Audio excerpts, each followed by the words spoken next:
లక్ష్యం ఉందో దానికి అనుగుణంగా అడుగులు పడుతున్నాయి. రైట్ సార్, అయితే ఆపరేషన్ సింధూర్ తర్వాత భారత ఆయుధాలకి ప్రపంచ దేశాల్లో డిమాండ్ ఎలా పెరుగుతుందో మనం చూస్తూనే ఉన్నాము. ముఖ్యంగా ఆపరేషన్ సింధూర్ లో కీలక పాత్ర పోషించిన బ్రహ్మోస్ కావచ్చు, అస్త్ర, ఆకాశ్ తీర్ కోసం విపరీతంగా ప్రపంచ దేశాలు కూడా ఆసక్తి చూపిస్తున్నాయి. అంటే దీన్ని బట్టి మనం చూస్తే మోదీ సంకల్పం నెరవేరింది అనుకోవచ్చు సార్. సో బేసికల్లీ ఇంతకు ముందుకు ఇప్పటికీ డిఫరెన్స్ ఏంటో మనం అర్థం చేసుకుంటే అసలు ఇప్పుడు ఏం జరుగుతుందో మనకు అర్థమవుతుందండి. బేసికల్లీ భారతదేశపు వైఖరి ఏ విధంగా ఉండేదంటే గతంలో 1947 మనకు స్వాతంత్రం వచ్చిన తొలినాళ్లలో జవహర్లాల్ నెహ్రూ గారు నిజానికి ఆయన ఆలోచన ఏంటి అని అంటే, ఆ రోజు మనకు శత్రువులు లేరు, మనం ఏ బ్లాక్ లోనూ లేము. అంటే అప్పటికే సెకండ్ వరల్డ్ వార్ జరిగిన తర్వాత అటు ఒకవైపు సోవియట్ యూనియన్ బ్లాక్, ఇంకోవైపు వెస్టర్న్ బ్లాక్, ఈ రెండు కోల్డ్ వార్ మొదలైంది.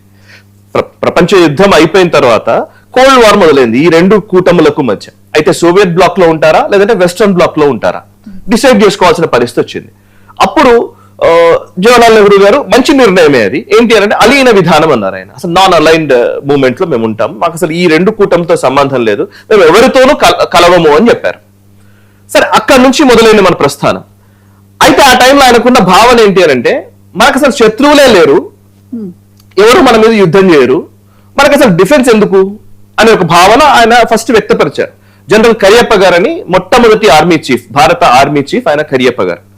ఆయనే ఫీల్డ్ మార్షల్ కూడా అన్నమాట. మన భారతదేశానికి ఉన్నటువంటి ఫీల్డ్ మార్షల్స్ హోదాలో ఉన్నటువంటి వ్యక్తులు ఇద్దరు, ఒకరు జనరల్ కరియప్ప గారు, రెండు జనరల్ శామ్ మానిక్షా గారు. సో కరియప్ప గారి ఆ టైంలో కూడా మనకు అసలు డిఫెన్స్ అవసరం ఏముంది, మనకేం అక్కర్లేదు అని మాట్లాడారు. యాక్చువల్లీ పాకిస్తాన్ తో యుద్ధం మొదలైంది 47లో, వాళ్ళు కశ్మీర్ కోసం యుద్ధంలోకి వచ్చారు. తర్వాత మళ్ళీ మనం వాళ్ళని రిటాలియేట్ చేసాము, వాళ్ళని ఆల్మోస్ట్ వాళ్ళు బారాముల్లా, శ్రీనగర్ వరకు వచ్చినటువంటి సైన్యాన్ని వెనక్కి నెట్టాము. సీజ్ ఫైర్ లైన్ వచ్చింది, అది దాని తర్వాత ఎల్ఓసి అంటాము, అదంతా వేరే చరిత్ర. తర్వాత ఏమైంది 1950s లోకి వచ్చేసరికి, అంటే 50వ దశకంలోకి వచ్చేసరికి, తొలి పార్లమెంట్ ఎన్నిక అయిన తర్వాత పంచశీల్ ఒప్పందం చేసుకున్నాం మనం చైనా తోటి ఒప్పందం చేసుకుని మనం హిందీ చీనీ భాయ్ మనకు అసలు గొడవ లేదు అన్నాం. కానీ మావో జెడాంగ్ నేతృత్వంలోని చైనా ప్రభుత్వము, చైనా సైన్యము భారత్ లోకి చొచ్చుకురావడం మొదలు పెట్టారు. భారత్ లోని భూభాగాలను ఆక్యుపై చేసుకుంటూ వచ్చారు. 1962లో యుద్ధం జరిగింది, యుద్ధంలో చైనా గెలిచింది. అప్పటికే చైనాకి అసలు బేసికల్లీ మనకు పర్మనెంట్ మెంబర్షిప్ ఉండాలి, ఐక్యరాజ్య సమితిలో శాశ్వత సభ్యత్వాన్ని మనకు ఫస్ట్ ఆఫర్ చేస్తే మనం వద్దన్నాం. మన నెహ్రూ గారు వద్దన్నారు. అవన్నీ వేరే చరిత్రలేండి. ఓకే, అక్కడ వరకు అయిపోయింది. బట్ చైనా తోటి జరిగినటువంటి యుద్ధం తర్వాత మనం నిజంగానే మనకు డిఫెన్స్ కావాలని అప్పుడు కళ్ళు తెరిచిన పరిస్థితి. నిజంగా చైనా యుద్ధం ఎట్లా ఓడిపోయినామంటే, మరి ఆ రీజన్స్ లోకి వెళ్తే ఒకనొక రీజన్ ఏంటంటే మన సైనికులకు సరైన షూస్ కూడా లేవు వెళ్ళాలంటే. అట్లాంటి పరిస్థితిలో మనం ఉన్నాం. 62 తర్వాత నుంచి 65 వార్ మనం గెలిచాము, పాకిస్తాన్ తో జరిగింది. 71 వార్ మనం గెలిచాము. 67లో నాథులా దగ్గర జరిగినటువంటి వార్ లో మనం గెలిచాము. సో ఆల్మోస్ట్ అక్కడ నుంచి మన డిఫెన్స్ ఇండస్ట్రీని డెవలప్ చేసుకుంటూ వచ్చాం. ఇండస్ట్రీ అనే కంటే కూడా మన అవసరాలకు తగ్గట్టుగా ఎక్కడో ఒక దగ్గర నుంచి ఆయుధాలు కొనుగోలు చేయడం మొదలు పెట్టాం. కానీ 2014 వరకు పరిస్థితి ఏంటంటే, కాగ్ రిపోర్ట్ వచ్చింది 2013లో అనుకుంటాను, సబ్జెక్టివ్ కరెక్షన్. ఒక కాగ్ రిపోర్ట్ ఏం చెప్పిందనంటే, సడన్ గా ఇప్పుడు కనుక యుద్ధమే వస్తే భారతదేశం వారం 10 రోజులు మాత్రమే సస్టైన్ చేయగలదు. ఎందుకంటే బికాస్ మన దగ్గర ఆయుధాలు అంతే ఉన్నాయి, మనం అంతకు మించి మనం సస్టైన్ చేయలేము అనేది కాగ్ రిపోర్ట్ చెప్పిన పరిస్థితి. అక్కడ నుంచి ఈ రోజు ఎక్కడికి వచ్చామంటే, గతంలో మనం ఇంపోర్ట్స్ మీద ఆధారపడే వాళ్ళం, పూర్తిగా ఇంపోర్ట్స్ అంటే దిగుమతుల మీదనే ఆధారపడేటువంటి దేశము ఇవాళ ఎగుమతులు చేస్తున్న స్థాయికి వచ్చింది. అది కూడా రికార్డు స్థాయిలో ఎగుమతులు చేస్తున్నాం. 30,000 కోట్ల రూపాయలు ఎక్స్పోర్ట్ చేసింది భారతదేశం మన లాస్ట్ 1 year లో. అంటే మొదట్లో 600 కోట్ల వరకు ఏమో ఉండే, ఇప్పటికి వస్తే అసలు మాకు చెప్తాను, మీకు డీటెయిల్స్ చెప్తాను. 2013-14లో మన డిఫెన్స్ ఎక్స్పోర్ట్స్ 686 కోట్లు, 2021కి వచ్చేసరికి 8,400 కోట్లు, 22-23 15,000 కోట్లు, ఇప్పుడు 25-26కి వస్తే 39,000 కోట్ల రూపాయల డిఫెన్స్ ఎక్స్పోర్ట్ చేస్తున్నాం. అంటే 600 కోట్లు ఎక్కడ, 39,000 కోట్లు ఎక్కడ, ఎన్ని రెట్లు పెరిగినామో అర్థం చేసుకోవచ్చు. సో ఇప్పుడు ఎక్స్పోర్ట్స్ ఎక్కడికి వేస్తున్నాం, మనము ఎవరికి ఇస్తున్నాం ఎక్స్పోర్ట్స్? ఫస్ట్ మన దగ్గర డెవలప్ అయ్యే టెక్నాలజీ, మన టెక్నాలజీని మనం డెవలప్ చేసుకోవాలి, దాన్ని ఆయుధంగా మలచాలి, ఆ ఆయుధాన్ని ఇతర దేశాలకు ఇవ్వాలి, మన అవసరాలకు సరిపడా ప్రొడక్షన్ చేసుకొని ఇతర దేశాలకు ఇవ్వాలి కదా. ఇందులో ఆపరేషన్ సింధూర్ జరిగిన టైంలో, ఆపరేషన్ సింధూర్ లో భారత్ ఎలాగైతే పనిచేసిందో, అంటే మన డిఫెన్స్ క్యాపబిలిటీస్ ప్రపంచం ఒక్కసారిగా చూసి ఆశ్చర్యపోయింది. For example Akashteer defence system అనేది ఉంది, ఎయిర్ డిఫెన్స్ సిస్టమ్. అదేంటి అంటే ఆకాష్ తీర్ స్వదేశీ పరిజ్ఞానంతో డెవలప్ అయింది. ఆ సైంటిస్ట్ ఎవరో మన భారతదేశానికి సంబంధించిన DRDO డెవలప్ చేసినటువంటి టెక్నాలజీ, అండ్ ముఖ్యంగా మన తెలుగు వాళ్ళు అందులో ఇన్వాల్వ్ అయి ఉన్నారు. అందులో DRDO డెవలప్ చేసిన టెక్నాలజీ, దాంతో ఆకాష్ తీర్ డిఫెన్స్ సిస్టమ్ ని మనం ఆపరేషన్ సింధూర్ లో సమర్థవంతంగా వినియోగించాము. వినియోగించిన నేపథ్యంలో ఇప్పుడు ఆకాష్ తీర్ ని అర్మేనియాకి ఇస్తున్నాం, యాజ్ వెల్ as UAEకి ఇస్తున్నాం, ఈవెన్ మనం వియత్నాంకి ఇస్తున్నాం. చాలా దేశాలు ఇప్పుడు ఆ ఆకాష్ తీర్ డిఫెన్స్ సిస్టమ్ గురించి అడుగుతున్నారు. ఎందుకంటే అది తక్కువ ఖర్చుతో మనం శత్రు దేశాలకు సంబంధించిన మిజైల్స్ ని నిలువరించగలిగేది తక్కువ ఖర్చుతో. ఇందాక మన ఇరాన్ యుద్ధం జరిగినప్పుడు అమెరికాకి సంబంధించిన థర్డ్ ఎయిర్ డిఫెన్స్ సిస్టమ్ ఉంది. ఆ థర్డ్ డిఫెన్స్ సిస్టమ్ ఏంటి అని అంటే ఇరాన్ వేస్తున్నటువంటి డ్రోన్లని అంటే ఫస్ట్ ఒక మిజైల్ వచ్చింది అనుకోండి, మనం సినిమాల్లో చూపించినట్టుగా ఫస్ట్ అక్కడ నుంచి ఒక బాణం వస్తే ఇక్కడ నుంచి ఇంకో బాణం వేస్తే అది ఇంటర్సెప్ట్ అయ్యేది ఉంటుంది చూసారు, అట్లా ఇంటర్సెప్ట్ చేయడం అంటారు.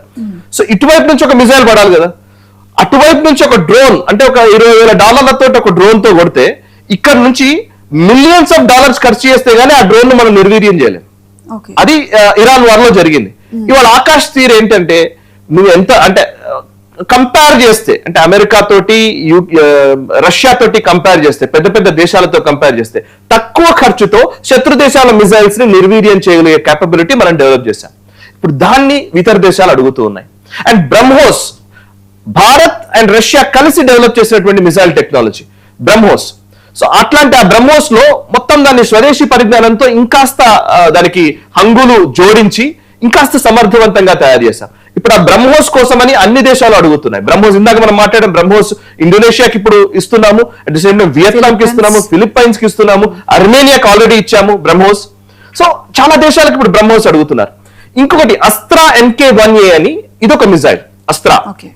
ఇది beyond visual range air surface to air missile అంటారు, BVSRM అని అంటారు. ఇది అస్త్రా అనేది భారతదేశపు స్వదేశీ పరిజ్ఞానం, ముఖ్యంగా DRDO డెవలప్ చేసినటువంటి టెక్నాలజీ అస్త్రా MK1A. ఈ అస్త్రా MK1A ఇప్పుడు మనం ఇండోనేషియాకి ఇస్తున్నాం. సో మనము మన అవసరాల కోసం బయట దేశాల మీద డిపెండ్ అయిన రోజు నుంచి మన అవసరాలకు కావాల్సినటువంటి వాటిని మనం సముపార్జించుకుంటూనే ఇతర దేశాలకు కూడా మనము ఇచ్చే పరిస్థితికి వచ్చాం. మనం ఎందుకు defence exports important, defence industrial complex అంటారు దీన్ని. మిలిటరీ ఇండస్ట్రియల్ కాంప్లెక్స్ అనేది చాలా ఇంపార్టెంట్ వర్డ్. యాక్చువల్లీ అమెరికా ఎప్పుడు కూడా ఏం చేస్తుందంటే, అమెరికా కానివ్వండి రష్యా కానివ్వండి, ఎక్కడైనా ఒక చిన్న యుద్ధం వచ్చింది అనుకోండి, మీరు ప్రపంచంలో ఎక్కడ చూసినా కానీ, ఫర్ ఎగ్జాంపుల్ అర్మేనియా అజర్బైజాన్ ఎప్పటికీ యుద్ధం నడుస్తూనే ఉంటది, భారత్ పాకిస్తాన్ యుద్ధం నడుస్తూనే ఉంటది. ఇట్లా చెప్తూ పోతే కనీసం ఒక 10-20 దేశాలు ఉంటాయి. ఆ రెండు దేశాలకు పడదు ఎప్పటికీ. ఇప్పుడు ఇజ్రాయిల్ పాలస్తీనా రెగ్యులర్ గా కంటిన్యూస్ గా నడుస్తూనే ఉంటది కదా వార్. ఓకే, ఇరాన్ ఇరాక్ ఉండేది గతంలో. సో ఇప్పుడు ఇరాన్ వర్సెస్ మిగతా దేశాలు వచ్చాయి. సో ఒక్కొక్క దేశానికి ఉండేటువంటి ఆ కాన్ఫ్లిక్ట్స్ ని ఈ అమెరికా కానివ్వండి రష్యా కానివ్వండి, ఒకవైపు అమెరికా వాడుకుంటది. మిలిటరీ ఇండస్ట్రియల్ కాంప్లెక్స్ ఏంటంటే, మీ దగ్గర కాన్ఫ్లిక్ట్ వచ్చింది, ఇప్పుడు మీ రెండు దేశాల మధ్య కొట్టుకుంటున్నారు, మీకు ఆయుధాలు కావాలి, మేము అమ్ముతాం తీసుకోండి. ఇది ఒక ఇండస్ట్రీ అన్నమాట. సో ఇట్లా వాళ్ళ లాక్హీడ్ మార్టిన్ లేకపోతే వాళ్ళ బోయింగ్ ఇట్లా వాళ్ళ కంపెనీలు అన్ని ఉన్నాయి, మిలిటరీ కంపెనీలు. ఈ కంపెనీలు అన్ని డబ్బులు చేసుకుంటుంటారు. సో ఎక్కడ యుద్ధం వచ్చినా వాళ్ళకి ఇష్టం, యాక్చువల్లీ యుద్ధం జరగాలని కోరుకుంటుంది అమెరికా. సో ఒకవైపు అమెరికా వెపన్స్ తీసుకున్నారంటే ఇంకొకరు రష్యా వెపన్స్ తీసుకోవాలి. ఇట్లా నడుస్తూ వచ్చింది చాలా సంవత్సరాలుగా. ఇప్పుడు ఈ మధ్య కాలంలో గత 20 సంవత్సరాల నుంచి ఏమైందంటే, ఇప్పుడు చైనా ఎంటర్ అయింది దాంట్లోకి. చైనా తన వెపన్స్ ఇవ్వడం మొదలు పెట్టింది. ఇప్పుడు ఈ మూడింటిని కాదని వాళ్ళ భారత్ మీద డిపెండెన్సీ వచ్చింది. అదే అమెరికా రష్యాలు, ముఖ్యంగా రష్యా కంటే అమెరికా కంటే కూడా, అమెరికాకి ఎట్లా ఉంటుందంటే, అమెరికాకి మీకు నిజంగా అవసరం వచ్చినప్పుడు నేను ఇవ్వాలా లేదో డిసైడ్ చేసుకుంటా అంటారు. నా US కాంగ్రెస్ అప్రూవ్ చేయాలంటాడు. నిజంగా మీకు యుద్ధం వచ్చినప్పుడు అమెరికా ఇస్తుందో లేదో అనే ఒక అపనమ్మకం, చైనా ఇస్తుందో లేదో అనే అపనమ్మకం, రష్యా మీద ఆయుధాలు కొనుగోలు చేస్తున్నామంటే అమెరికా శాంక్షన్స్ చేస్తున్న భయం. సో ఈ మూడు భయాల మధ్య భారత్ ఒకటే విశ్వసనీయమైనటువంటి దేశంగా కనబడుతోంది. సో అందుకే భారత్ వైపు చూస్తూ ఉన్నారు.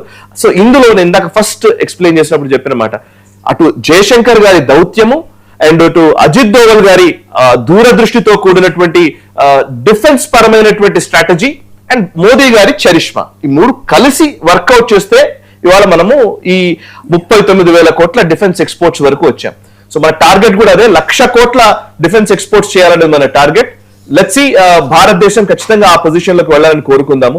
అండ్ ఇప్పుడు మనం ఈవెన్ పుట్టపర్తిలో కూడా ఆమ్కా మనం డెవలప్ చేస్తున్నాం. 5th జనరేషన్ ఫైటర్ జెట్ ని మన ఆంధ్రప్రదేశ్ లో డెవలప్ అవుతోంది. సో అది కూడా చాలా సీరియస్ డెవలప్మెంట్.